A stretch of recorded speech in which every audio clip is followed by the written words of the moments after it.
Praise lord. హల్లెలూయా. చేతులతో ఒకసారి చేతులెత్తి దేవుని స్తోత్రాలు చెల్లిద్దాం. హల్లెలూయా. మంచిదండి. కూడి వచ్చిన మీ అందరికీ ప్రభు అయిన యేసుక్రీస్తు నామములో హృదయపూర్వక వందనాలు తెలియజేస్తున్నాను. ప్రభు మీతో మాట్లాడి మిమ్మల్ని బలపరిచి మిమ్మల్ని ధైర్యపరిచి నడిపించును గాక.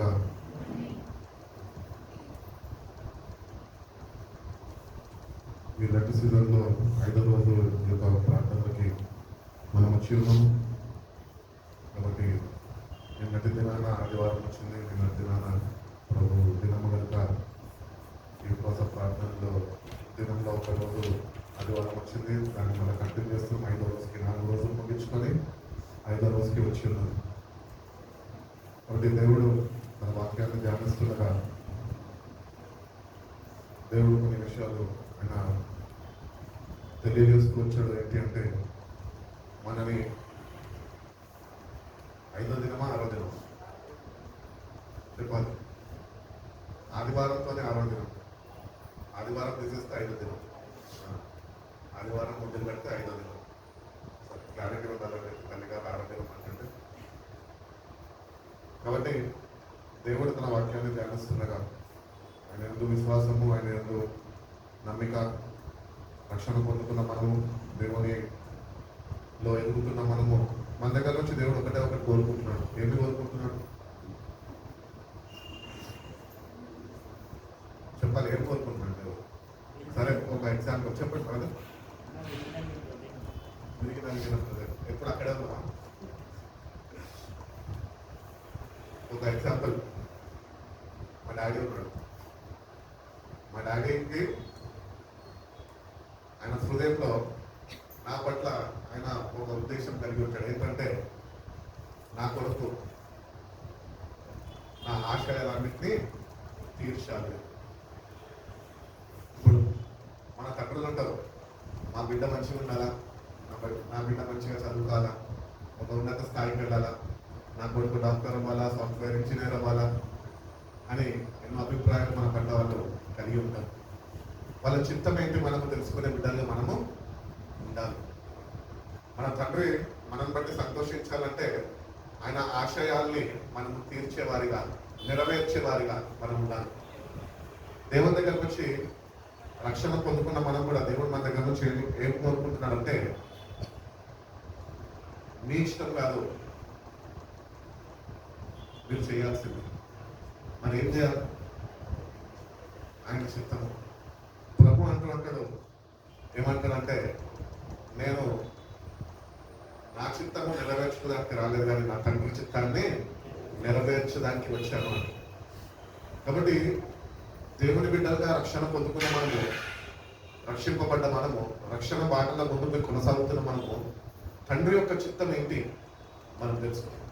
కుమారుడు అయిన యేసుక్రీస్తు ప్రభువారు తండ్రి చిత్తము నేను నెరవేర్చడానికి మాత్రమే నేను వచ్చి ఉన్నాను. తండ్రి నన్ను పంపుతేనే నన్ను వచ్చి ఉన్నాను కానీ నా అంతటా నేను రాలేదు అంటున్నాను. కాబట్టి యేసు ప్రభు వారు తండ్రి యొక్క చిత్తాన్ని ఆయన గుర్తెరిగినాడు. దేవుని బిడ్డలుగా కూడా తండ్రి యొక్క చిత్తం ఏంటి మనం గుర్తెరగాలి. ఆ చిత్తాన్ని గుర్తెరిగిన మనము దాన్ని మనం నెరవేరుస్తున్నామా, దాన్ని మనము మన జీవితాల్లో ఆ ప్రకారం మనం నడుచుకోగలుగుతున్నాము. తండ్రి చిత్తాన్ని నెరవేర్చే వారిగా మనము ఉంటున్నాము. యేసుప్రభు అయితే మనకి క్లియర్గా క్లారిటీ ఇచ్చారు. ఏంటి అంటే నేను నా తండ్రి చిత్తాన్ని నెరవేర్చడానికి వచ్చాను.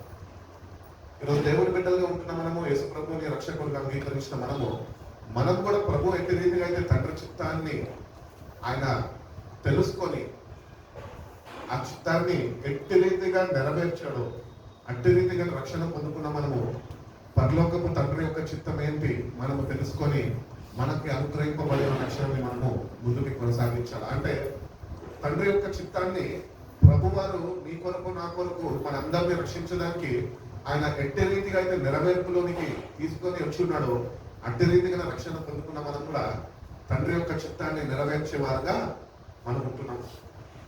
కాబట్టి ఇంతకాలమో భక్తి చేసినాం కానీ తండ్రి చిత్తం ఏంటో మనకు తెలుసు. తండ్రి చిత్తం ఏంటి? ఇప్పుడు మా డాడీ చిత్తం అయితే నాకు తెలుసు, కుమారుడు కాబట్టి. ఇప్పుడు మన అందరికీ పరలోకం తండ్రి ఆయననే కదా. మరి ఆయన చిత్తం ఏంటి? భక్తి చేస్తున్నాం కదా, రక్షణ పొందుతున్నాం కదా, మరి ఆయన చిత్తం ఏంటి? ఆయన చిత్తము చేయాలంటే ఏమి కావాలి మనకు? వినయము విధేయత కావాలి. ఈరోజు మనము ఆయన చిత్తాన్ని నెరవేర్చలేని వారిగా మనం ఉంటున్నాము. ఎందుకంటే మనలో డిసొబీడియన్స్ ఉన్నది. తండ్రి చిత్తాన్ని నెరవేర్చాలంటే నువ్వు తండ్రి యొక్క మాటకి లోబడి దాన్ని నెరవేర్చేవాడు ఉంటారు. దానికి it needs lot of obedience. So without obedience ఒకవేళ మన జీవితాల నుంచి మనం తీసేస్తే ఏముంటుంది? డిసొబీడియన్స్ ఉంటుంది. అవునా? అందుకనే మనం మన తండ్రి చిత్తాన్ని గుర్తెరగలేమో, దాన్ని నెరవేర్చే వారిగా మనం ఉండలేము. యేసు ప్రభు జీవితంలో ఎక్కడన్నా డిసొబీడియన్స్ ఉన్నా? ఎక్కడ లేదు. Is perfect word. ఆయన చేసే పని ఎక్కడ ఒక్కదాంట్లో కూడా తప్పు పట్టడానికి లేకుండా ఆయన జీవితాన్ని ఆయన కొనసాగించుకున్నాడు. కాబట్టి తండ్రి యొక్క చిత్తాన్ని మన జీవితాల్లో మనము గుర్తెరిగి దాన్ని నెరవేర్చాలి అంటే కనుక we need lot of obedience to God's word. దేవుని యొక్క వాక్యమందు వినయము విధేయత కలిగి ప్రతి ఒక్క మాటకి మనము లోబడే వారిగా మనం ఉండాలి అని దేవుడు కోరుకుంటున్నాం. కాబట్టి మనం తండ్రి యొక్క చిత్తాన్ని మనము తెలుసుకోవాలి. మత్తయి సువార్త 7:20 ఏమంటాడు?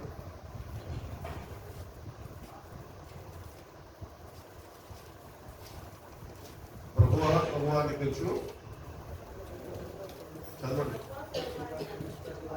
ప్రభువా అని నన్ను పిలుచు ప్రతి వారు పరలోక రాజ్యంలో ప్రవేశించను గాని పరలోకము ఉన్న నా తండ్రి చిత్త ప్రకారము చేయువాడే ప్రవేశించు. కాబట్టి మనం రక్షణ పొందుకున్నాం. రక్షణ పొందుకున్న మనతోనే యేసు ప్రభు వారు వాక్య స్వరూపిగా ఆత్మస్వరూపిగా మనతో మాట్లాడుతున్నాడు. ప్రభువా ప్రభువా అని మనం ఎన్నోసార్లు పిలుస్తుంటాం. రాకపోతే పాట పాడుతుంటాం. ఓ ప్రభువా పాడుతుంటాం.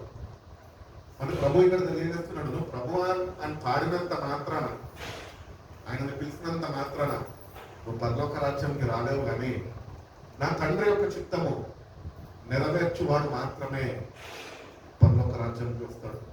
ఈ వాక్యాన్ని కొద్దిగా ధ్యానిస్తే కనుక ఈ వాక్యంలో ప్రభు మనకి నేర్పిస్తున్న పాఠాలు ఏంటి అంటే, you have to obey the word of God. దేవుని యొక్క వాక్యాన్ని మనము చదివి ధ్యానించి ఆ ప్రకారము మనము నడుచుకునే వారిగా, ఒబీడియంట్ గా మనం నడుచుకునే వారిగా మనం ఉండాలి. వాళ్ళు మాత్రమే పరలోక రాజ్యానికి చేరుతాం. యేసు ప్రభు వారు తండ్రి యొక్క చిత్తాన్ని నెరవేర్చారు కనుకనే ఆయన తిరిగి మళ్ళా తండ్రి యొక్కకు వెళ్ళగలిగినాడు. సో మన జీవితాలు కూడా భక్తి చేస్తున్నాము, భక్తి రక్షణ పొందుకున్నాము, ప్రార్థనలకు వెళ్తున్నాము, ప్రార్థనలు చేసుకుంటున్నాం అంటే సరిపోదు. అక్కడ మనకి క్లారిటీ ఇస్తున్నాడు ఏంటి అంటే, తండ్రి చిత్తము చేయవాడు మాత్రమే పరలోక రాజ్యంలోనికి ప్రవేశిస్తాడు. తండ్రి యొక్క చిత్తం ఏంటి? తండ్రి యొక్క చిత్తం ఏమై ఉన్నదంటే, నా వాక్యాన్ని గైకొని ఆ వాక్యాన్ని మన జీవితాల్లో మనం నెరవేర్చే వారిగా, నెరవేర్పులోనికి వచ్చే రీతిగా మన బ్రతుకులను మార్చుకోవాలి. వాక్య ప్రకారము జీవించే జీవితాలు, మన జీవితాలు మార్చబడాలి. తండ్రి యొక్క చిత్తం అది. అందుకని అంటాడు, పరిశుద్ధత లేకుండా వారు దేవుణ్ణి చూడలేదు. తండ్రి యొక్క చిత్తం ఏమై ఉన్నది? నువ్వు పరిశుద్ధులుగా ఉండాలి. పరిశుద్ధత నువ్వు ఆయన దగ్గర నుంచి పొందుకోవాలి. పరిశుద్ధమైన జీవితం నువ్వు జీవించాలి. అది తండ్రి యొక్క చిత్తం. తండ్రి యొక్క చిత్తము యేసు ప్రభు నిజమైన రక్షకులను అంగీకరించేసి యథావిధిగా జీవించడం కాదు. తండ్రి యొక్క చిత్తాన్ని తెలుసుకొని దానికి లోబడి విధేయత కలిగి, వినయం కలిగి మనము ఆ ప్రకారము నడుచుకునే వారిగా, వాక్యాన్ని మనము మన జీవితాల్లో తోడుగా ఉంచుకొని, ఆధారంగా ఉంచుకొని ఆయన చిత్తాన్ని నెరవేర్చే వారిగా మనము ఉండాలి. దీనికి కావాల్సింది మనకి ఒబీడియన్స్. కాబట్టి మనల్ని మనము పరిశీలించుకుంటే కనుక, are we really obeying the word of God? ఒకవేళ నీ జీవితంలో వ్యక్తిగతంగా నువ్వు దేవుని మాటకి లోబడే వ్యక్తివై ఉంటే కనుక నువ్వు తండ్రి చిత్తాన్ని జరిగించే వ్యక్తిగా నీ జీవితం ఉండాలి. కాబట్టి వాక్యాన్ని చదవడం కాదు, కానీ ఆ ప్రకారము జీవించడము తండ్రి చిత్తము. వాక్యాన్ని చదువుతాం. కొంతమంది రోజుకి 4 అధ్యాయాలను చదువుతారు. కొంతమంది 40 days లో లెటర్ సీజన్ లో మొత్తం బైబిల్ కంప్లీట్ చేస్తారని అదే పట్టుదని చదువుతారు. ఇంటి వారు తండ్రి యొక్క చిత్తాన్ని వాళ్ళు నెరవేర్చలేరు. ఆయన చిత్తాన్ని వాళ్ళు తెలుసుకోలేరు. మనము చదువుతున్న వాక్యాన్ని ప్రభా, ఈ వాక్యంలో ఉంటున్న లోతైన అర్థము మర్మము నువ్వు నాకు నేర్పించు ప్రభా. నేను ఏమి చేయాలా, ఈ వాక్య ప్రకారం నేను ఎట్లా నడుచుకోవాలా, ఈ వాక్యము నాకు ఏమి నేర్పిస్తుంది, అది నాకు నేర్పిస్తుండగా నేను ఆ ప్రకారం నడుచుకునే కృపను కూడా నువ్వు నాకు దయచేయి. అటు పరిశుద్ధాత్మ సహాయాన్ని నాకు అనుగ్రహించు ప్రభా, నాకు బోధించు ప్రభా. నీ బిడ్డగా తండ్రి యొక్క చిత్తాన్ని నెరవేర్చేవాడిగా మీరెట్టి రీతిగా అయితే నెరవేర్చారు, నీ కుమారుడుగా నేను కూడా నెరవేర్చే రీతిగా నువ్వు నన్ను నడిపించు ప్రభు అని మన దేవుడిని అడిగితే కనుక దేవుడు తప్పక ఆయన నడిపించే దేవుడు అయినాడు. కాబట్టి దేవుని బిడ్డలుగా ఉంటున్న మనం తండ్రి యొక్క చిత్తాన్ని నెరవేర్చే వారిగా మనం ఉంటున్నామని మనం సరి చూసుకోవాలి. ఆ వాక్యం చదవగానే అనిపించింది నాకు, ఎన్ని ప్రసంగాలు చేసి ఎంతమందికి బాప్తిజం నుంచి, ఎన్ని ప్రసంగాలు చేసి ఎన్ని ఉపవాసాలు ఉండి ఇవన్నీ చేసినా కూడా I'm not eligible in the Kingdom of God. నేను పరలోక రాజ్యానికి ఏమాత్రం అర్హుడు కాదు. నేను ఎప్పుడు అర్హుడు మారబడతాను అంటే తండ్రి యొక్క చిత్తాన్ని, ఆయన ఆశయాల్ని, ఆయనను సంతోష పెట్టేవాడిగా, ఆయన నాకు అప్పచెప్పిన పనిని నేను కడముట్టించేవాడిగా ఉన్నప్పుడే పరలోక రాజ్యంలో స్థానం నాకు ఇస్తాడు అని వాక్యం ద్వారా దేవుడు మాట్లాడుకోవచ్చు. కాబట్టి మన జీవితాల్లో తండ్రి చిత్తాన్ని మనకు జరిగించేవారుగా మన జీవితాన్ని మనము సరిదిద్దుకోవాలి. అక్కడ ఏమంటున్నాడు దాని తర్వాత వాక్యంలో, ఆ దినంలో అనేకులు నన్ను చూచి ప్రభువా ప్రభువా నీ నామంలో ప్రవచించలేదా, వెళ్ళగొట్టలేదా, నీ నామమున అద్భుతం చేయలేదా అని చెప్పుదు. అప్పుడు నేను మిమ్మల్ని ఎన్నడూ ఎరుగను, అక్రమము చేయువారులారా నా యొద్ద నుంచి పొండి అని వారితో చెప్పండి. కాబట్టి మనము చేస్తున్న భక్తి ఇంటి రీతిగా ఉంటుంది అన్నమాట. సెకండ్ క్లారిటీ ఇస్తున్నాడు. తండ్రి చిత్తాన్ని గుర్తెరగక మనం భక్తి చేస్తుంటే ఆ దినాన మనము ప్రభువా నీ నామంలో నేను ఇచ్చేదగా, నీ నామంలో నేను ప్రార్థన చేస్తే మా సంఘములో ప్రజలకి సిస్టర్లకి స్వస్థత రాలేదా, అద్భుతాలు జరగలేదా, నేను ప్రవచనాలు ప్రవచించి వాటి భావం చెప్పలేదా, నేను అనేకుల కొరకు నేను ప్రార్థన విజ్ఞాపనం చేశాను కదా ప్రభా, ఇవన్నీ నేను చేశాను కదా అంటే ప్రభు ఒకటే అంటాడు, అక్రమం చేయవాలన్నారా నా దగ్గర నుంచి తొలగిపోండి. God's will is not that you pray and you will another person. అది ఇంకొకటి గురించి కాదు, అది వ్యక్తిగతంగా నీ గురించి మాట్లాడుతున్నాడు. ఏంటంటే తండ్రి చిత్తాన్ని నువ్వు ఎరగక సంఘంలో వచ్చి ఒక భక్తి పరుడుగా, లేకపోతే సంఘంలో వచ్చి నా అంత భక్తి పరుడు లేడు అని నువ్వు వచ్చి అనేకులకి ప్రార్థన చేయడం కాదు. కానీ ఇవన్నీ నేను చేయమనిలే, నువ్వు తండ్రి చిత్తాన్ని చేస్తున్నావు. ఫస్ట్ ఆ క్లారిటీ నీకు ఉండాలి అని దేవుడు తెలియజేస్తున్నాడు. కాబట్టి మనం ఎన్నో ప్రార్థనలు చేస్తుంటాము, ఎంతమంది స్వస్థతను పొందుకొని ఉంటారు. అది దేవుడు మనకిచ్చిన ఆ పిలుపుకి, దేవుడు అనుగ్రహిస్తున్న శక్తిని బట్టి దేవుడు మన జీవితాల ద్వారా ఆయన కార్యాలు జరిగిస్తున్నారు. అది అంతవరకు కానీ అది తండ్రి చిత్తం కాదు. అందుకని అంటున్నాడు, ఇవన్నీ నేను చేయమనలేదు, ఇవన్నీ నువ్వు చేసా అంటున్నావు, నువ్వు ఎవరో నాకు తెలియదు, అక్రమం చేయవాల నా దగ్గర నుంచి తొలగిపోండి అంటే వేషధారణ భక్తి గురించి దేవుడు ఇక్కడ మాట్లాడుతున్నాడు. దేవుడు తన బిడ్డలకి అనేక వరాలు ఇచ్చి ఉన్నాడు.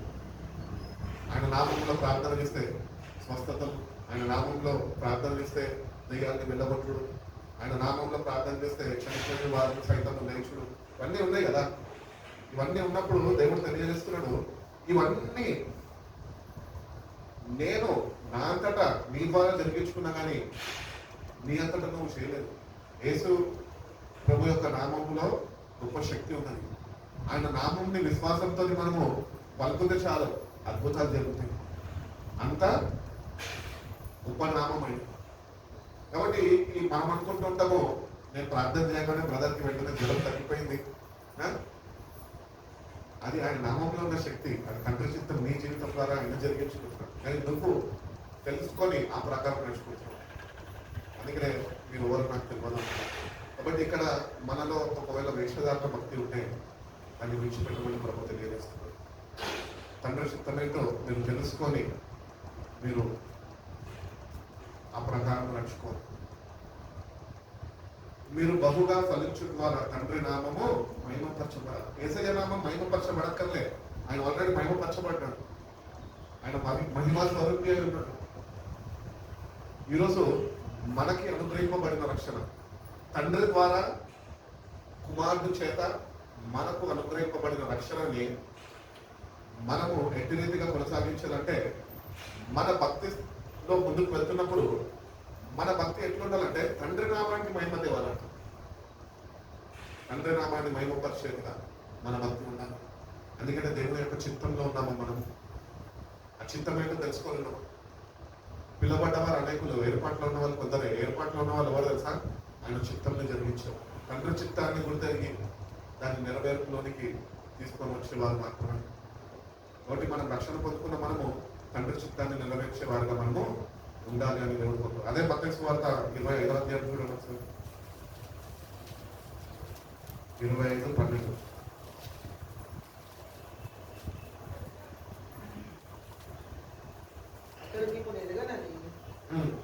నిశ్చయంగా చెప్పుచున్నాను నేను, ఇక్కడ మనము ఈ అధ్యాయం మనం చూసుకున్నట్లయితే బుద్ధి కలిగిన బుద్ధి లేని కనికల గురించి మనం చదువుకుంటున్నాం. కాబట్టి మనందరికీ తెలిసిన వాక్యమే అది. బుద్ధి కలిగిన కనికలంట వాళ్ళు దిగుటీల్లో నూనెతో నింపబడి పెళ్లి కుమారుడు కొరకు వాళ్ళు ఎదురు చూసేవారుగా వాళ్ళు ఉంటున్నారు. ఈ 5 మంది నూనెతో నింపబడ్డారు అంటే పరిశుద్ధాత్మతో నింపబడి వాళ్ళు తండ్రి యొక్క చిత్తాన్ని గుర్తెరిగి ఆ రాకడ కొరకు వాళ్ళు వేగిర పడిన వారుగా వాళ్ళు దే ఆర్ ఆల్వేస్ రెడీ. మనం అక్కడ ఒక క్లారిటీ గుర్తించాలి. ఏంటి అంటే తండ్రి యొక్క చిత్తం ఏంటి అంటే రక్షణ పొందుకున్న తన బిడ్డలు తండ్రి చిత్తాన్ని నెరవేర్చాలి అంటే ఆయన రాక కొరకు ఎదురు చూసేవారు వాళ్ళు.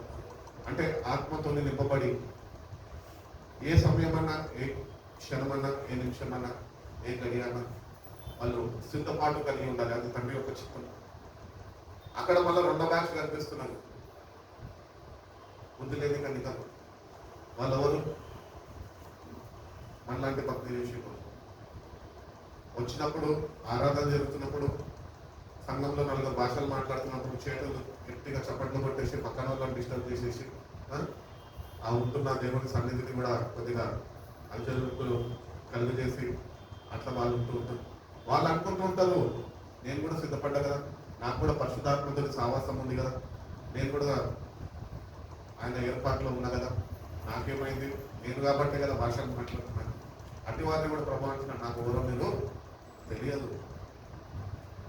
సంఘానికి వస్తున్న మనము ఒకటి గుర్తించాలి. ఈ వాక్యం చదువుతున్నప్పుడు ధ్యానిస్తున్నప్పుడు కూడా అనిపించింది ఒకటే. ఏంటి అంటే ఈ బుద్ధి కలిగిన బుద్ధి లేని కనికల గురించి ప్రభు ఎందుకు అవమానం మనకు తెలియజేస్తున్నాడు అంటే సంఘాన్ని గురించి కూర్చుంటాం. ఇక్కడ మనలో ఎంతమంది బుద్ధి కలిగిన కనికలు, బుద్ధి లేని కనికలు ఉన్నా మనకే తెలియాలి. ఈ సమయంలో కానీ ప్రభు వస్తే ఎంతమంది మొదటి 5 మంది వలె పరిశుద్ధాత్మతో నింపబడి ఆరాధన జరుగుతుండగానే ఆరాధన మధ్యలో ఆయనను చేరుకొని వారిగా ఉన్నారు. ఇంకా కొంతమంది ఆయన రాకండి కడబూర శబ్దాన్ని వినక పరిశుద్ధాత్మతో నింపబడక ఇక్కడే సంఘంలో విడబెట్టేవాడు. మనం ఎక్కడ వచ్చినాము ఈరోజు మనం ప్రశ్నించుకోవాలి. ఒకవేళ ప్రభుని ఇక్కడ వస్తే నేను నిశ్చయంగా తగిన సిద్ధపాటు కలిగి తండ్రి యొక్క చిత్తాన్ని గుర్తెరిగి ఆయన రాక కొరకు బుద్ధి కలిగిన కన్నికలవలే నేను ఎదురుగా చూస్తున్నానా? ఆ వేచి ఉండే అనుభవంలో నేను ఉన్నానా? ఏ క్షణమైనా, ఏ నిమిషమైనా ఈ లోకాన్ని విడిచిపెట్టి నా తండ్రి యొక్క రాజ్యానికి నేను చేరేవాడిగా నేను ఉన్నానా అన్న ఉత్సాహము నాలో ఉన్నాను. సంతోషంగా మనమైన రాక కొరకు ఎదురు చూసేవారిగా ఉంటాను. అది ఎవరు ఉంటారు అంటే బుద్ధి కలిగిన కనికలు అనగా పరిశుద్ధాత్మతో నింపబడ్డవారు. ఈరోజు మనము సంఘానికి వచ్చి ఉన్నాం కదా, అందరం రక్షణ పొందుకున్నాం, అందరూ ప్రేమ కలిగి జీవిస్తున్నాము, అందరూ ఒకరికొకరు సహాయపడుతున్నాము, ఒకరి నిమిత్తం ఒకరు ప్రార్థన చేసుకుంటున్నాము, విశ్వాసంలో ముందుకు కొనసాగుతున్నాము. కానీ ఈ గుంపులోనే కొంతమంది బుద్ధి లేని కన్నికల వలె ఉంటున్నారు. వాళ్ళ వ్యక్తిగత ప్రార్థన జీవితము, ప్రభుత్వ సహవాసము, పరిశుద్ధాత్మ యొక్క నింపుదల, కుమ్మరింపు అనుభవాలు లేక వాళ్ళు ఉంటున్నారు. మరి అట్టి వారు ఏమైపోతారు? అట్టి వారు వీడబడిపోతారు. కాబట్టి సంఘంలో ఉంటున్న మనము ఎవరు కూడా మన సంఘంలో నశించుకోకూడదు అంటే నీకు దేవుడు నీ మీద పెట్టిన భారాన్ని బట్టి మృదులైన కణికలని నువ్వు గుర్తించి వాళ్ళ నిమిత్తము దేవుని సన్నిధిలో ప్రార్థన చేసి వాళ్ళకు కూడా తగిన సిద్ధపాటు ప్రభావ నువ్వు అనుగ్రహించు. ఈ నిమిషము ఒకవేళ నువ్వు వస్తే కనుక నా బ్రదర్ ఇక్కడ నిలబడడానికి లేదు, నా బ్రదర్ కూడా నాతోని నేను చేరుకునే వాళ్ళగా తగిన సిద్ధపాటు ప్రతి ఒక్కరికి అనుగ్రహించు అని తండ్రి చిత్తము నెరవేర్చే వారిగా మనం ప్రయాసపడాలి. నేను రక్షింపబడితే సరిపోదు, అనేకులు తండ్రి యొక్క చిత్తంలో రక్షింపబడాలి అని ఆ తపన మనం వల్ల అది దేవుడు మన దగ్గర నుంచి కోరుకుంటున్నాడు. కాబట్టి దేవుని దగ్గరకు వచ్చిన మనము దేవుడు మరొకసారి మనతో మాట్లాడుతున్నాడు. ఏమనగా ఆత్మతో నింపబడండి, నేను ఏం చేస్తున్నానో నేను వస్తాను, దొంగ చెప్పిరాదు ప్రభు కూడా అన్నానే. ఆయన రాక దొంగ యొక్క రాకతో ఆయన చెప్పినారు. మనం ఎప్పుడైతే ప్రభు రాడునే అనుకుంటాం కానీ అప్పుడు వస్తుంది. అందుకనే బైబిల్ చెప్పుచున్నది ఈ అంత్య దినాలు ఎట్లున్నాయంట, నోవాహు దినాల వల్లే ఉన్నాయంట. మనుషులు తినచ్చు, త్రాగచ్చు, వెళ్ళాడచ్చు, వాళ్ళ ఇష్టానుసారంగా వాళ్ళు జీవిస్తున్నారంట. అప్పుడు ఏమొచ్చింది, చెడ్డ ప్రయోగం వచ్చి మొత్తము నాశనము చేసేసింది. అట్టరీతిగానే ప్రభు యొక్క రాకడ కూడా సూచనలో మనకి ఆయన జ్ఞాపకం చేస్తున్నారు. కాబట్టి ఆ భయంకరమైన ప్రభు యొక్క ఉగ్రతకి మనం గురి కాకుండా ఉండాలి అంటే కనుక తండ్రి యొక్క చిత్తాన్ని గుర్తెరిగి ఆత్మతో నింపబడి తండ్రి యొక్క ఆశయాన్ని నెరవేర్చేవారుగా మనం ఉండాలి అని దేవుడు కోరుకుంటున్నాడు. అదే అధ్యాయంలో 41 చూడండి.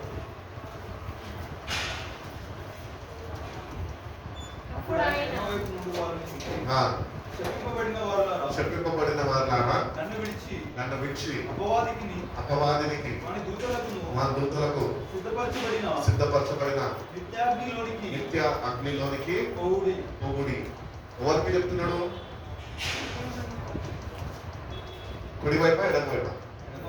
ఎడమవైపు ఉన్న వారికి, అనగా అక్రమము చేసే వారికి, ఇంకా సరైన భక్తి అనుభవం లేని వారికి ఆయన చెప్పుతున్నాడు ఏంటంటే, మీరు నా దగ్గర నుంచి తొలగిపోండి.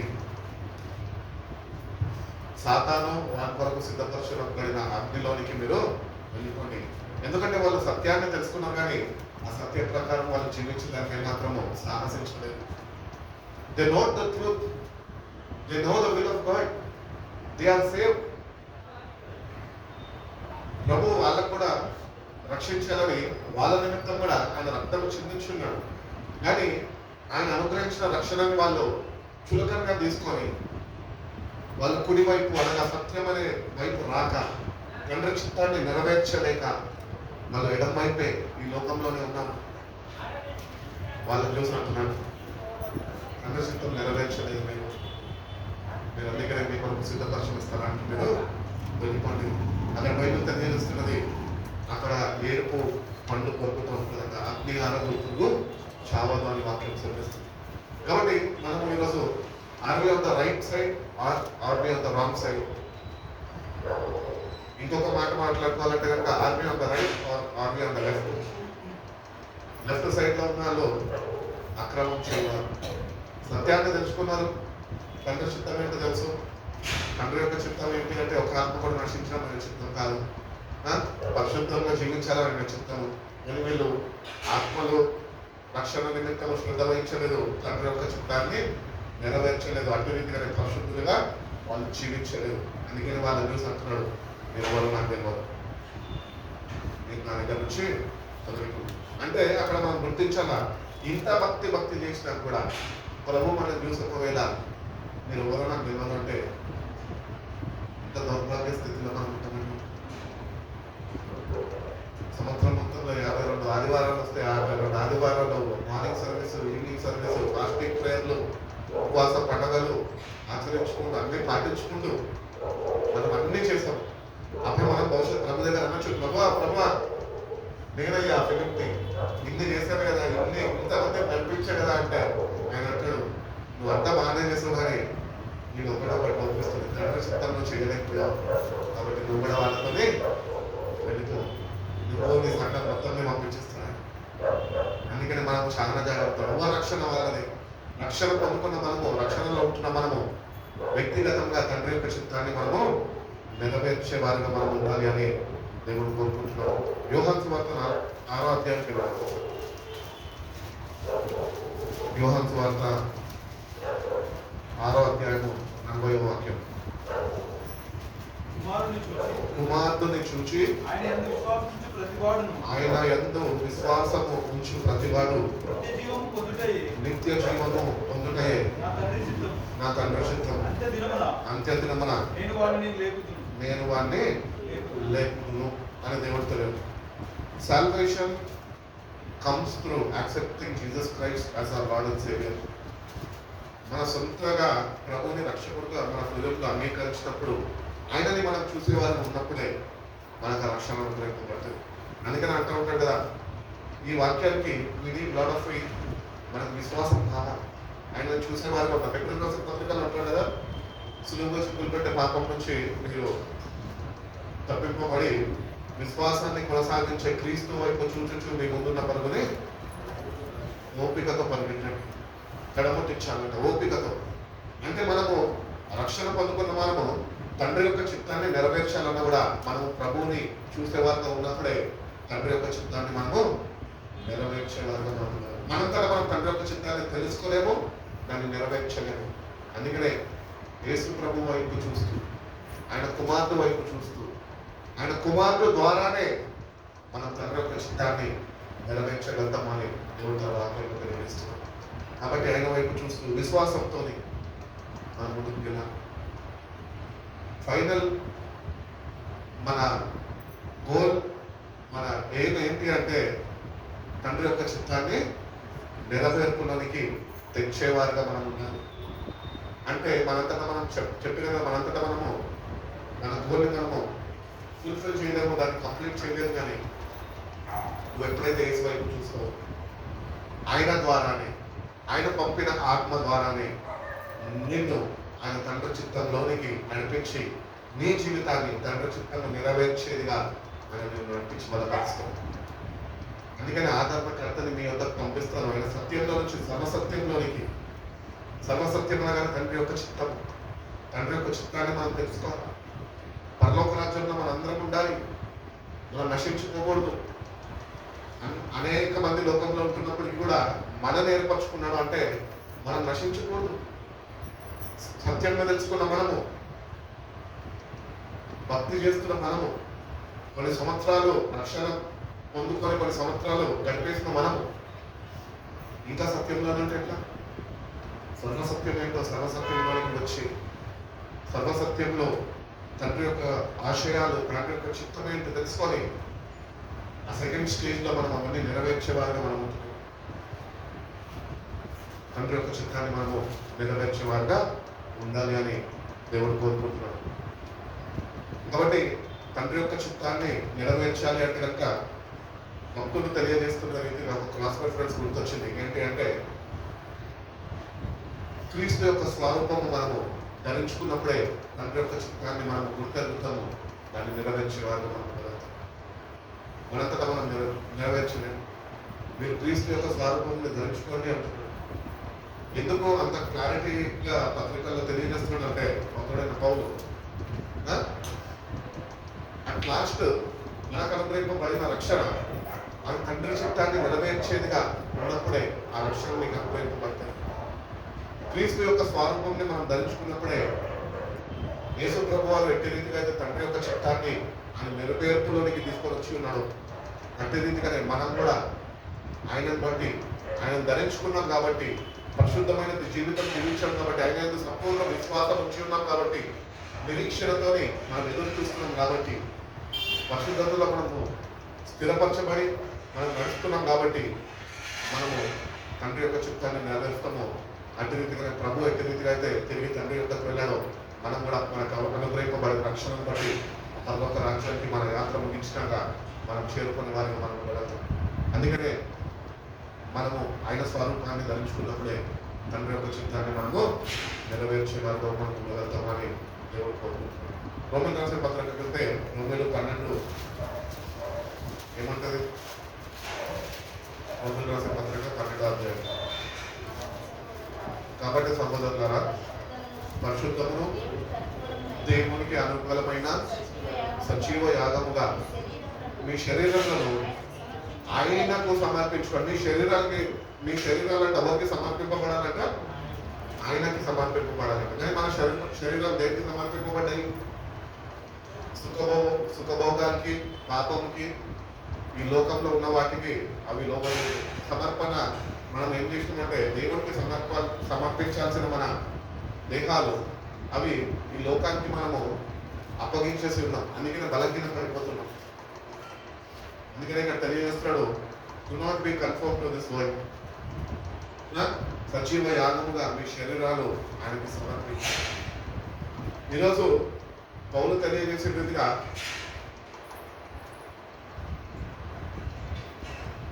జీవించుచున్నది నేను కాదు, క్రీస్తే నాలో జీవించుచున్నాడు. ప్రతి ఒక్క క్రైస్తవుడు జీవితంలో ఆ ట్రాన్స్ఫర్మేషన్ కావాలి. మన జీవితాలు, మన దేహము ఆయనకి సమర్పించబడాలి. ఆయనకు సమర్పించుకున్నప్పుడే అది తండ్రి యొక్క చిత్తమై ఉన్నది. ఈరోజు సమర్పణ మనకు లేకపోతే కనుక తండ్రి యొక్క చిత్తం మనము నెరవేర్చే వారిగా మనకు ఉండలేదు. అందుకనే మీ దేహంలో సజీవ యాగముగా దేవునికి సమర్పించండి అని తెలియజేస్తుంది. ఎందుకు మన దేహం ఆయనకి సమర్పించాలి? మీ దేహము దేవుని ఆలయం అని మీకు తెలియదా? దేవుని ఆత్మ దాని లోపల నివసిస్తుంది అని మీరు గుర్తించారా అని తెలియజేస్తుంది. కాబట్టి మన దేహము దేవుని ఆలయం, దేవుని ఆత్మ నివసిస్తుంది. కాబట్టి ఆత్మ ఈ దేహంలో నివసించాలి అంటే నీ దేహము ఆయనకి నువ్వు సమర్పించుకున్నదిగా ఉన్నప్పుడే అది తండ్రి యొక్క చిత్తాన్ని నెరవేర్చగలుగుతుంది. తండ్రి యొక్క చిత్తాన్ని మనము నెరవేర్చేవారుగా మనం ఉంటున్నాం. ఈ వరల్డ్ లో వస్తున్న అనేక ఇన్ఫ్లుయెన్సెస్ మనని ఇన్ఫ్లుయెన్స్ చేస్తూ ఉంటాయి. వాటిలన్నిటికీ మనం లోపడద్దు. ఎన్నో ఆకర్షణలు మనకి లోన్ చేయడానికి అవి మనల్ని ఆకర్షిస్తుంటాయి, బలహీనపరుస్తుంటాయి. వాటికి లోపడకుండా ఉండాలి అంటే నీ శరీరము ఆయనకి సమర్పణగా ఇచ్చినప్పుడే, సమర్పించినప్పుడే నువ్వు ఈ లోకంలో వస్తున్న వీటిలన్నింటికి శోధనలకు కానీ నువ్వు లోపడకుండా ఆయన చిత్తానికి ఆ ప్రకారం నువ్వు నడుచుకునేవాడుగా నువ్వు ఉండగలుగుతావు. కాబట్టి దేవుని యొక్క చిత్తము మనము జరిగించాలి అంటే మన శరీరాన్ని మొట్టమొదటిగా ఆయనకి సమర్పణగా మనం సమర్పించేశారు. నువ్వు సమర్పించినప్పుడే తండ్రి యొక్క చిత్తము జరిగించుకోవచ్చు. అది నువ్వు నెరవేర్చగలవు. సమర్పణ లేకుండా ఒక పాతకాలం క్రైస్తవ సేవకుడు అంటున్నాడు, సమర్పణ లేకుండా సేవ లేదన్న. ఈరోజు ఎక్కడ చూసినా అంతా సేవ చేస్తుంది, కానీ ఆ సేవలో ఏం లేదు, సమర్పణ లేదు. వాళ్ళ గురించి వాళ్ళు సేవ చేసుకుంటున్నారు, వాళ్ళ అభివృద్ధి గురించి వాళ్ళు సేవ చేసుకుంటున్నారు, వాళ్ళ కడుపు నిండడానికి, వాళ్ళ పిల్లలు బాగుండడానికి, వాళ్ళ సంఘాలు ఇంకా పెద్దగా కట్టబడడానికి, పెద్ద పెద్ద మందిరాలు కట్టబడడానికి సేవ చేస్తున్నారు. కానీ ఆ సేవలో ఏం లేదు, సమర్పణ లేదు. They working for money, not for the perishing souls. నశించే ఆత్మల గురించి వాళ్ళు ప్రయాసపడతలేదు. ఎందుకంటే సమర్పణ, సేవ అనేది సమర్పణతో కూడినది. దేవుని సేవించేవారుగా మనం ఉంటున్నాము, సేవించేవారుగా ఉంటున్నాము. మనం ఆయనకు సమర్పించుకునే వారిగా కూడా మనం మార్చబడాలి. అందుకని అంటున్నాడు, మీ దేహంలో సజీవ యాగంగా ఆయనకి సమర్పించుకున్నాం. దాని తర్వాత ఏమంటున్నాడు? దేవుని వాత్సల్యాన్ని బట్టి మిమ్మల్ని నేను బ్రతిమలాడుకొనుచున్నాను. వీటి సేవ మీకు యుక్తమై ఉన్నది. మీరు ఈ లోక మర్యాదలను అనుసరింపక ఉత్తమమును, అనుకూలమును, సంపూర్ణము అయ్యున్న దేవుని చిత్తం ఏంటో పరీక్షించుకొని తెలుసుకున్నట్లు నీ మనసు మారి నూతనము అగుట వలన రూపాంతరము పొందుడి. కాబట్టి మన మనసు మారాలి. మన మనసు మారాలంటే మరొకరి మనసు మనకు కావాలి. అది యేసయ్య మనసు. ఆ మనసు మనలో ఉన్నప్పుడే మనసు మార్చు పరమ తండ్రి అని పాట పాడుకుంటాడు. పాడినంత మాత్రాన మనసు మారిపోతుందా? లోక మర్యాదలు మనలో ఉన్నప్పుడు మనసు మారదు. లోక మర్యాదలు మనం విడిచిపెట్టాలి. ఈ లోకం మనల్ని ఆకర్షిస్తుంది. ఎందుకంటే లోకం నేను ఎంతగానో ప్రేమిస్తున్నాను. ఈ లోకంలోనే ఉండాలా, ఈ లోకంలోనే పడి ఉండాలా, ఈ లోకంతోనే నశించిపోవాలి అని లోకం కోరుకుంటున్నాను. కానీ ప్రభు యొక్క చిత్తం, తండ్రి యొక్క చిత్తం అది కాదు. Do not conform to the patterns of this world అంటున్నాడు. But be renewed in your spirit. ఆత్మలో నూతనపరచబడాలి, ఆత్మతో సావసించాలా, ఆత్మతో నింపబడాలా, ఆత్మతో నడిపింపబడాలి. అప్పుడే ఒక న్యూ లైఫ్ ని, అప్పుడే ట్రాన్స్ఫార్మ్ లైఫ్ ని అనుగ్రహింపబడుతుంది. ఈ లోకంలోనే నువ్వు ఉన్నావనుకో, you can be renewed, you can be transform. అందుకని లోకంలో మనం విడిచిపెట్టి, లోకంలో మర్యాదలను, ఆచారాన్ని మనం విడిచిపెట్టి దేవుడు అనుగ్రహించిన రక్షణ మనం పొందుకున్న మనము, దేవుడు ఎందుకు ఇచ్చాడు మనకి రక్షణ తెలుసా? మనకు ప్రేమించి ఇచ్చాడు. దానికన్నా ప్రాముఖ్యంగా ఆయనని ప్రేమించే వారికి తెలియజేస్తున్నాడు ఏంటంటే, మన తండ్రి యొక్క చిత్తాన్ని నెరవేర్చే వారు ఉంటున్నారు. అందుకే మీకు రక్షణ అనుగ్రహింపబడ్డది. కాబట్టి తండ్రి యొక్క చిత్తాన్ని మనం నెరవేర్చాలంటే లోకం మర్యాదలకి మనము ఏమాత్రము మన జీవితంలో చోటు ఇవ్వదు.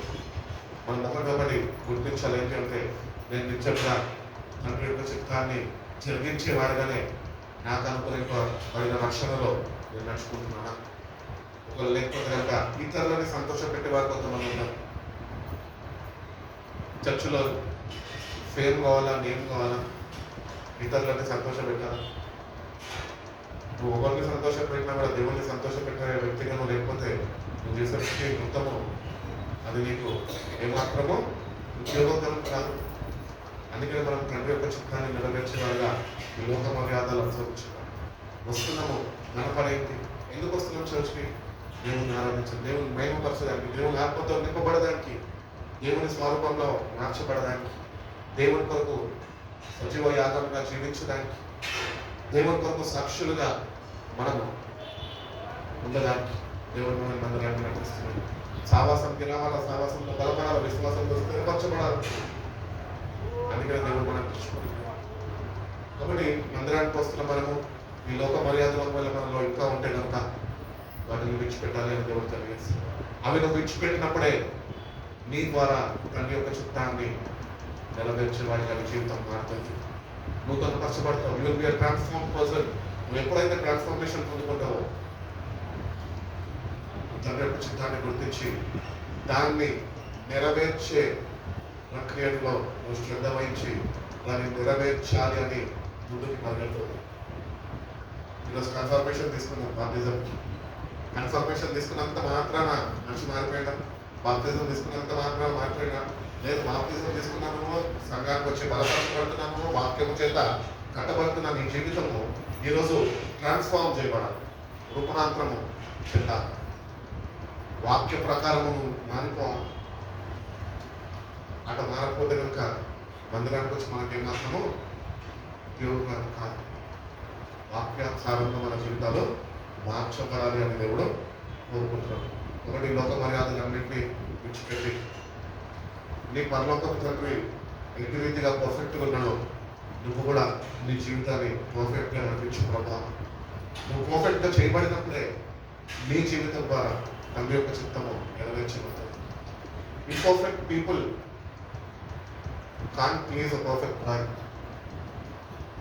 అర్థమైందా? తెలుగులో ఏమంటారు? Imperfect people cannot please a perfect God. ఇది ఒక ట్రాన్స్లేషన్. పరిశుద్ధంగా లేని వారు దేవుడిని సంతోష పెట్టలేరు. కాబట్టి we have to be perfect.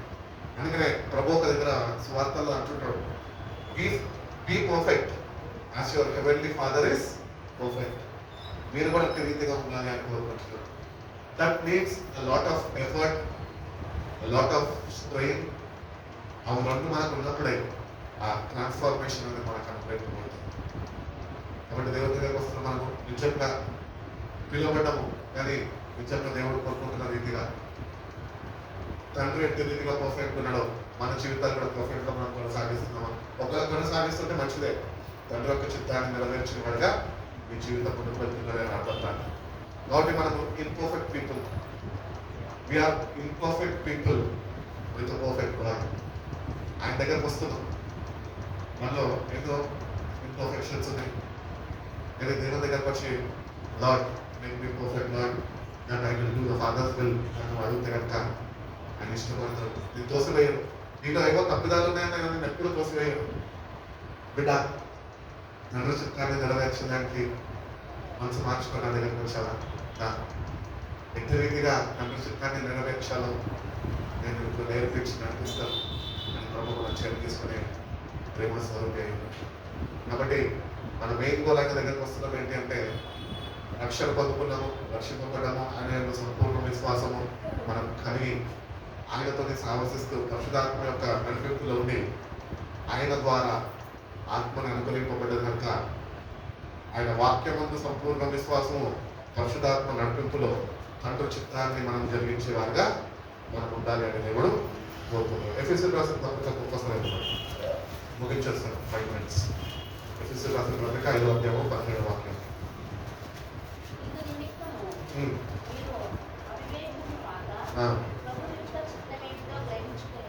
ప్రభు యొక్క చిత్తం ఏంటో గ్రహించుకోండి. Therefore do not be foolish but understand what is the will of Lord. ఇక్కడ ఈ వాక్యం ఏం తెలియజేస్తుంది? This verse encourages believers to exercise wisdom and understanding of the Lord. మనం ప్రతిదినము వాక్యము ధ్యానిస్తూ ఆయనతోని సాహసిస్తూ ఆ జ్ఞానాన్ని పొందుకోవాలట. తండ్రి యొక్క చిత్తం ఏంటో మనం తెలుసుకునే వారుగా మనం ఉండాలి. తండ్రి యొక్క చిత్తం తెలుసుకోవాలంటే ప్రభువా తండ్రి యొక్క చిత్తం ఏంటి నాకు చెప్పు, నేను చేసేస్తా అంటే అట్లా కాదు. జ్ఞానం కావాలి ఆయన దగ్గర నుంచి. జ్ఞానాన్ని పొందుకోవాలి. ఆ జ్ఞానాన్ని పొందుకున్నప్పుడు ఆ జ్ఞానంతో ప్రతిదినము అనుదినము నువ్వు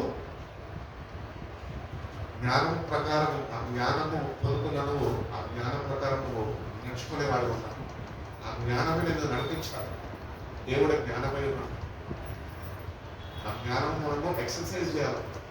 ప్రతిదినం ఎక్సర్సైజ్ చేస్తారు. ఎందుకు చేస్తారు? బాడీ డెవలప్మెంట్ కొరకు. అంతేనా? అంటే రీతిగా మనం స్పిరిచువల్ గ్రోత్వము ఎదగాలి అంటే దేవుని దగ్గర నుంచి జ్ఞానం పొందుకొని ఆ జ్ఞానమును పొందుకున్న జ్ఞానాన్ని ప్రతిదినము మన అనుదిన జీవితంలో దాన్ని ఇంప్లిమెంట్ చేయాలి, అవలంబించాలి. ఆ జ్ఞానం ప్రకారం నేను నడుచుకోవాలి అని. ప్రభావి జ్ఞానం నాకు అంటే చాలా మంది చదువుకుంటూ ఉంటాం. జ్ఞానం లేని ఎవడన్నా జ్ఞానం పొందలంటే నా దగ్గర వచ్చిందని అడగండి, నేను ఇస్తా అంటున్నాడు. అడిగిస్తాం కానీ దానికి ఉపయోగించుకున్నాం. అది మనలో ఉన్న పెద్ద పొరపాటు. ప్రభు ప్రేమ స్వరూపి. ఆయన ఏది అడిగినా కాదనడు. మనకి ఫ్రీగా అనుగ్రహిస్తాం. వెళ్ళి అడుగుతున్నాం, ఆయన ఇస్తున్నాడు. ఆ జ్ఞానాన్ని ఏం చేస్తున్నాము? పెట్టిలో పెడుతున్నాం. మళ్ళా వెళ్తున్నాం. మళ్ళీ ఏదో ఒక సమస్య వచ్చింది. మళ్ళీ దేవా నాకు జ్ఞానం అంటాం. మళ్ళీ దేవుడు జ్ఞానం ఇస్తాడు. ఆ జ్ఞానాన్ని తీసుకెళ్తాం, మళ్ళీ పెట్టిలో పెట్టేస్తాం. మన జీవితాలు అట్లనే ఉన్నాయి. ఆ జ్ఞానాన్ని పొందుకున్న నువ్వు ప్రతిదినము నీ జీవితంలో దాన్ని అవలంబిస్తూ ఆ జ్ఞాన ప్రకారము నడుచుకో. ఆ జ్ఞానము ఎట్టి రీతిగా నేను నడిపించాలని కోరుకుంటున్నావు. అట్టి రీతిగా నువ్వు నడుచుకోవడము నేర్చుకోవాలి. జ్ఞానం మనకు కావాలి. దేవుని దగ్గర నుంచి పొందుకొని ఆ ప్రకారం నేను నడుచుకునే కృపను కూడా నాకు అనుగ్రహించి నన్ను నేర్పించి నన్ను నడిపించు ప్రభు అని దేవుడు అన్నాడు. అందుకనే మనం ఫూలిష్గా ఉండదు. We have to be wise. దేవుడి బిడ్డలు ఆయన ప్రకారం ఆయన కోరుకున్న రీతిగా మన జీవితాన్ని మనం కొనసాగించు. దేవుడి చిత్తం ఏంటో తెలుసుకోవాలి. ప్రతిదినము ప్రభు చిత్తం ఏంటి, దేవుడి చిత్తము ఆయన తెలియజేయాలంటే నేను సమర్పణ కావాలి. సమర్పించుకొని ప్రతిదినము నేను నాకు ఇచ్చిన ఈ జీవితంలో నీ చిత్తాన్ని, తండ్రి యొక్క చిత్తాన్ని నేను నెరవేరుస్తాను ప్రభువుగా. ఒకటేసారి మనం నెరవేర్చలేమని అంచెలంచెలుగా జ్ఞానాన్ని నీకు అనుగ్రహిస్తూ అది నువ్వు వాడుకలు పెడితే దాని ప్రకారం నడుచుకుంటే ఆయన చిత్తాన్ని నెరవేర్చి ప్రారంభించేవారుగా ఆయన నిన్ను ఆయన నడిపించగలరు. ఒకటి, when you receive wisdom from God, you have to put that wisdom into exercise.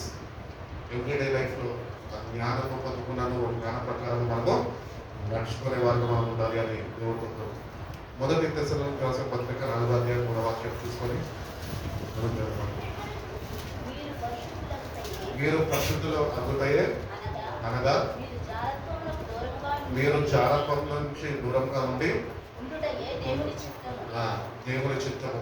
కాబట్టి ఈ శరీరము బలహీనము అని మనం గుర్తించాలి.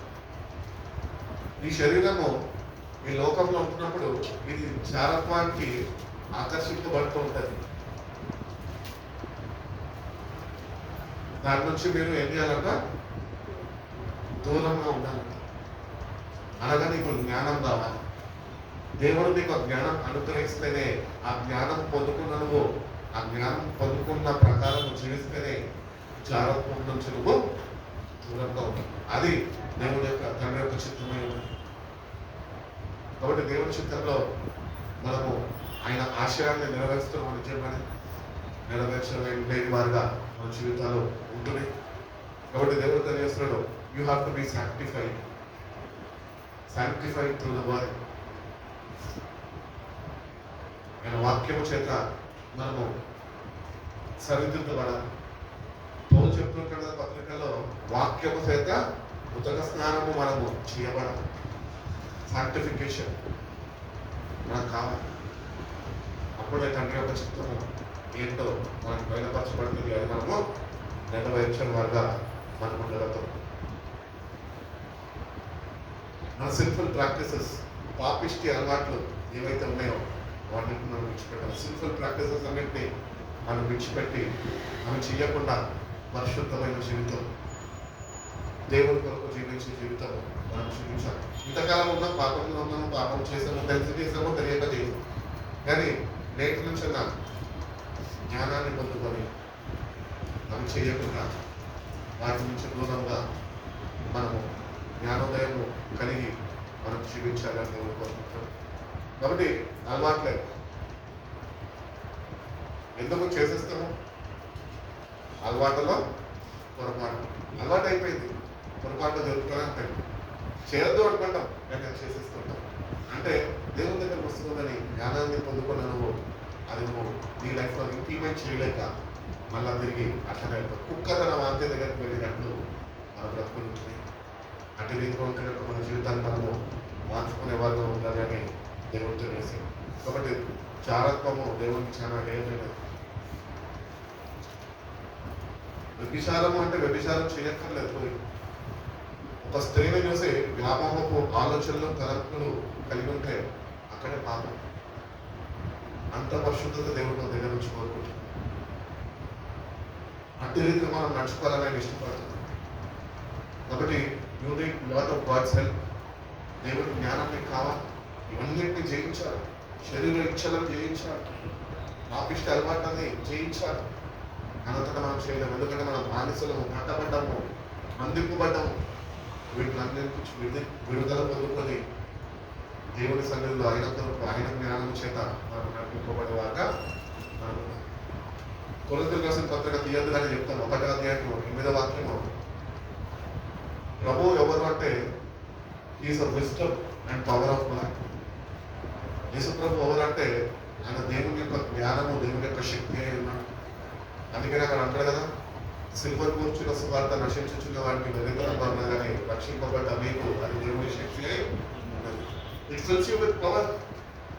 ఈ శరీరాన్ని ఎట్టి రీతిగా జయించాలో, పాపిష్టి అలవాటును ఎట్టి రీతిగా నువ్వు జయించాలో అది శక్తిని అనుగ్రహిస్తుంటుంది. మనం దాన్ని ఆశ్రయిస్తుండగా ఈ శక్తిని మనం పొందుకునే వారికి మనం ఉండాలి.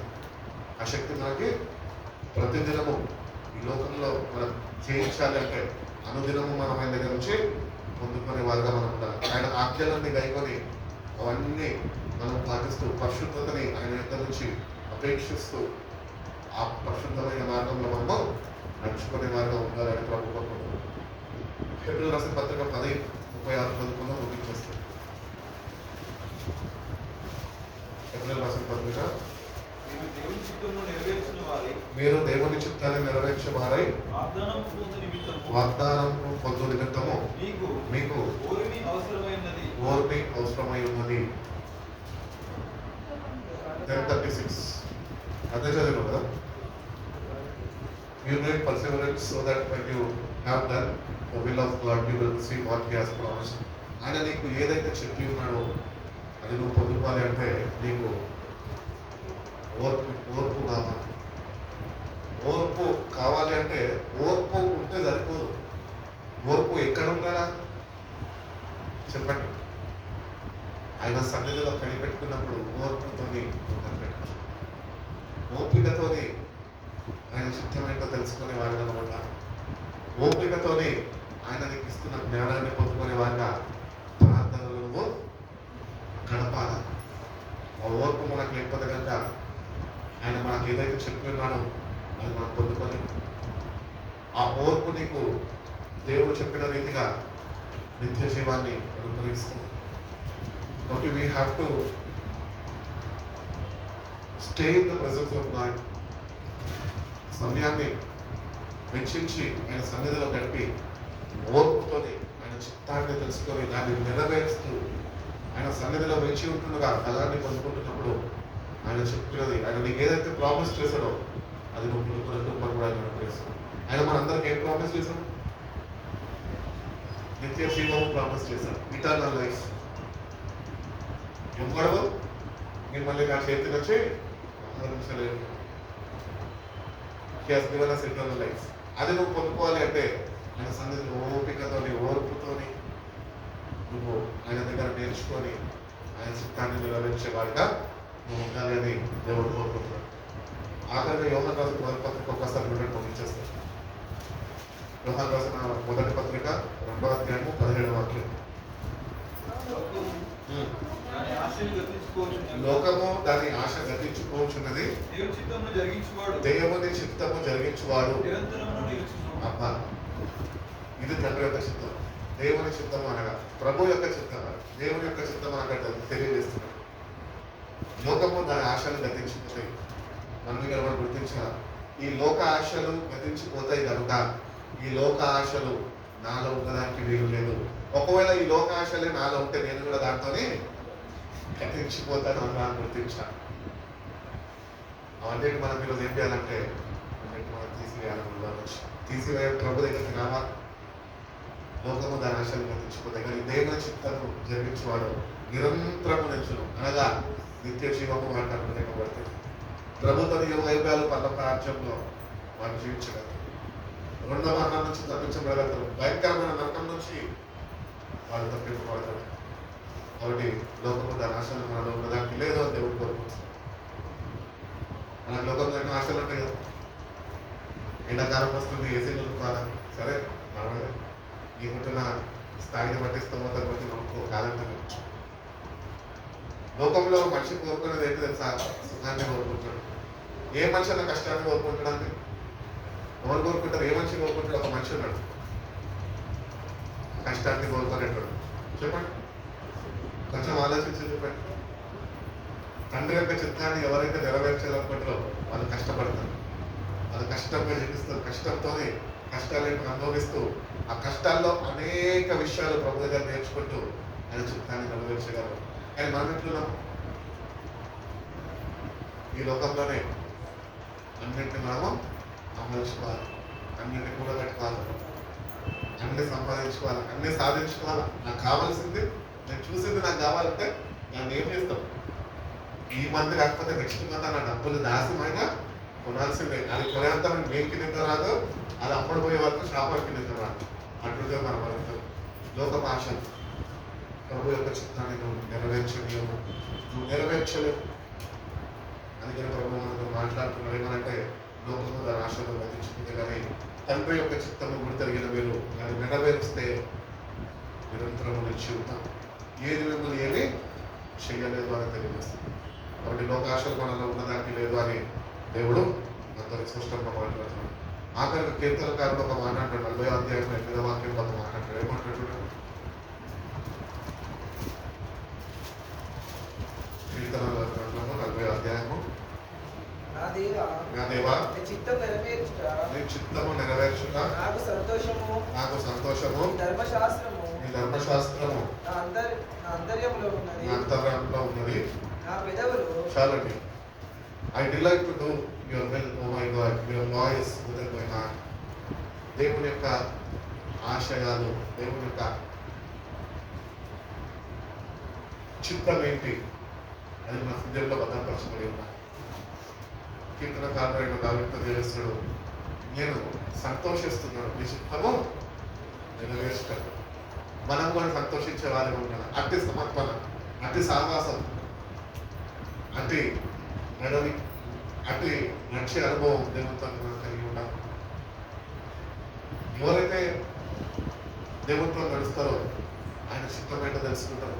ఆయన చిత్తం తెలుసుకొని దాన్ని నెరవేర్చడానికి ఆయన చేత క్షమాశ అర్పించడానికి వాళ్ళు వాటిని నెరవేర్పులోకి తీసుకొస్తారు. అందుకని కీర్తన గారు అంటాడు, I delight to do your will of my heart because your lord is in my heart. ఈ వాక్యం నా హృదయంలో ఉన్నది. అనగా తండ్రి యొక్క చిత్రాన్ని గుర్తెరిగిన వ్యక్తి నేను దాన్ని నెరవేర్చడానికి సంతోషించిన వ్యక్తిగా ఉన్నాను. మనం కూడా వాక్యాన్ని హృదయంలో భద్రపరుచుకొని తండ్రి యొక్క చిత్తం ఏంటో మనం నెరవేర్చుకునే వారిగా ఉన్నాం. ఎప్పుడైతే వాక్యము మన హృదయంలో భద్రపరచబడుతుందో పాపం మన మీద మాత్రము అది వెలుగుబాటు చేయదు.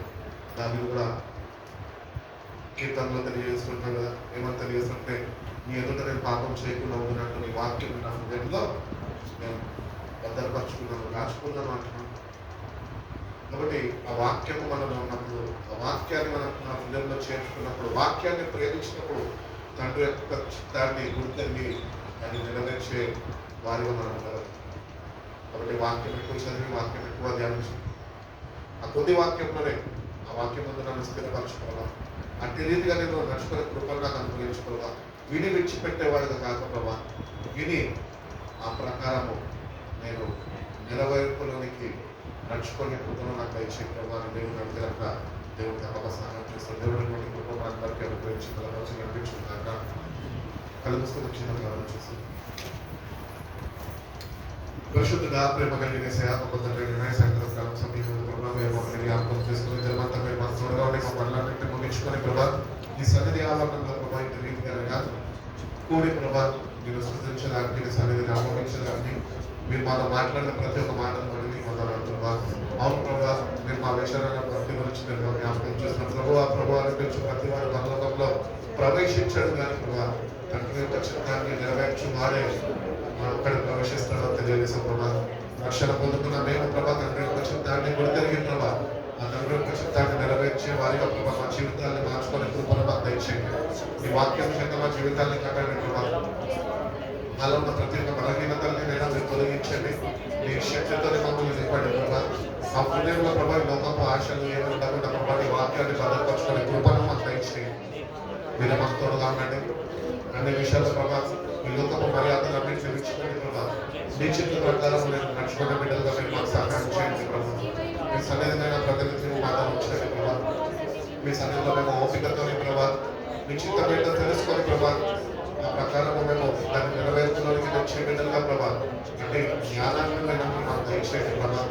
తండ్రి చిత్తం నెరవేర్చు వాడు నిరంతరము వాడు నిలిచి ఉంటాడని వాక్యంలో చెప్పే ప్రభా.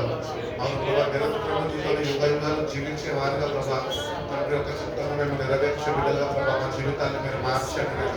మీరే మాకు తోడుగా ఉండండి. మీరే మాకు శక్తిని అనుగ్రహించండి. మీ వాక్యంతో మా జీవితాన్ని కట్టండి. మీ చిత్తాన్ని తెలుసుకొని ప్రభా మీ చిత్తాన్ని ఇష్టపూర్వకంగా ప్రభా సంతోషముగానైనా మేము నెరవేర్చే వారిగా దావీదు మహారాజు తెలియజేసే రీతిగా ప్రభా మా జీవితాలనైనా మేము మార్చుకొని ప్రభా నిన్ను సంతోషపెట్టే బిడ్డలుగా ప్రభా నీ కొరకు ఎదురు చూసే బిడ్డలుగా ప్రభా నీ వైపు చూస్తూ ముందుకు కొనసాగే బిడ్డలుగా ప్రభా నీ పరిశుద్ధ రాకడ కొరకు నేను తగిన సిద్ధపాటు కలిగిన బిడ్డలుగా ప్రభా పరిశుద్ధ ఆత్మతో ప్రతి ఒక్కరికి మేము నింపి మా జీవితాల ద్వారా మీరే ఘనతమైన ప్రభావం పొందుకుంటున్నామని విన్న వాక్యాన్ని నీరు పెట్టి ఫలింపజేసి వచ్చిన ప్రతి ఒక్కరిని దీవించి ఆశ్రయించి మీరేమైనా బిడ్డలు మీరు బలపరుస్తున్న క్షేమకరమైన రాత్రిగా ఈ రాత్రిని దయచేయండి ప్రభావ. ఉదయకాలం వేసే ప్రభావం ముఖదర్శనం చేసుకొని ప్రభావ వాళ్ళు పనులు వారు చేసుకునే కూడా బిడ్డలు మీరు అనుగ్రహించండి. క్షేమకరమైన రాత్రిని ఈ రాత్రిని దయచేయండి. చక్కటి విశ్రాంతిని దయచేయండి. మీరు బిడ్డలు తోడుగా ఉన్న దుస్తుల నుంచి తప్పించండి అని పరిశుద్ధాత్మతో బలపరచండి. క్రీస్తు అనే బండ మీదనైనా రక్షింపబడ్డ ప్రతి ఒక్కరమునైనా స్థిరపడే కృపను మా మీరు దయచేస్తున్నాను. మీరే మా జీవితాల్లో ఘనతమైన ప్రభావాలు పొందుకుంటున్నాము. మీరు చేయగలిగితే మమ్మల్ని ఆశీర్వదించి మీరు ఎక్కడ భద్రపరిచి కష్టపడుకుంటున్నామని ఏసయ్య పరిశుద్ధ నామములో ఈ ప్రార్థన వచ్చిన పొందడానికి